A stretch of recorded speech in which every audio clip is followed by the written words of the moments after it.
Well, it's time to see which team is going to nail that transcendent player and which one is going to make their fan base depressed for the next decade.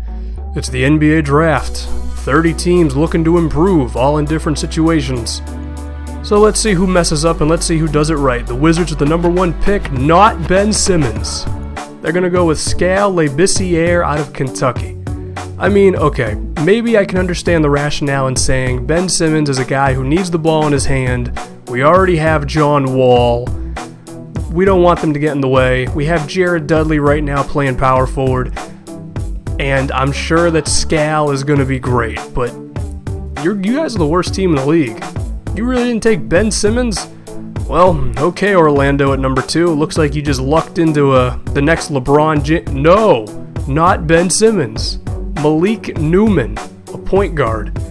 Well, I guess they say we're tired of Elfrid Payton's offensive game not progressing. I mean, he's a fine facilitator and one of the better young defenders in the league, and really a team-first guy, but in terms of putting the ball in the basket, he's never gotten there. So they say Malik Newman, who has one of the best-looking jumpers out of this draft class, they want him bringing the ball up court. Very interesting. So Toronto at number 3, are they going to pull a brain fart as well? Okay, they selected Jaylen Brown. Now look, when DeMar DeRozan is entering unrestricted free agency and you have the potential in losing a very athletic wing, you would ideally like to replace him with someone like Jaylen Brown. And I'm sure Jaylen Brown's going to be fine. But Ben Simmons is still on the board. We're at number 5. So, is this actually possible?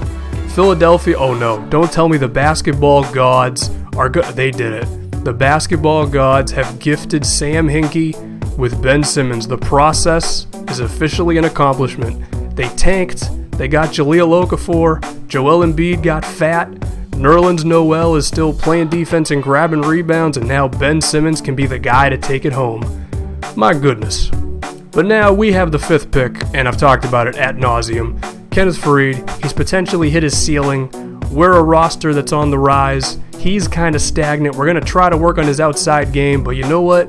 It might be better to get a power forward who's already there. Nigel Hayes out of Wisconsin, 6'8", 240. He's got a Draymond Green body, to be honest.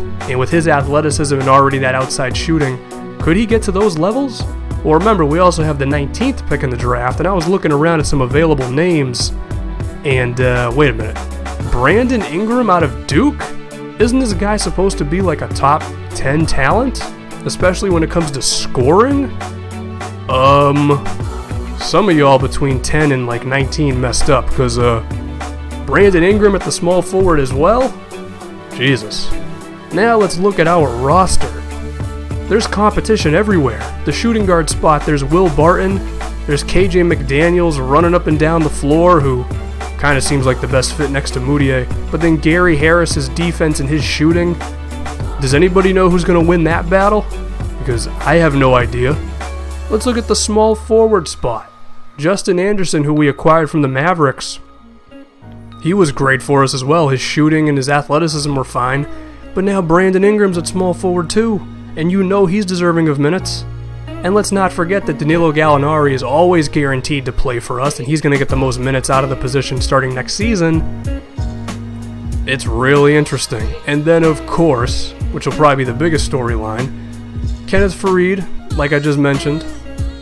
We just drafted a power forward who has a drastically different style of play than Kenneth Faried, who may be better for modern-day basketball. Funny enough, the only positions where we're pretty much locked in is Emmanuel Mudiay at point guard and then Jusuf Nurkic at center. So, beginning in the Summer League, we're going to see who's better. I mean, there's so much competition on this roster now. It's a great problem to have, but it is kind of a problem. Ooh, this is going to get interesting. I have no idea what this roster is going to look like by the end of the season.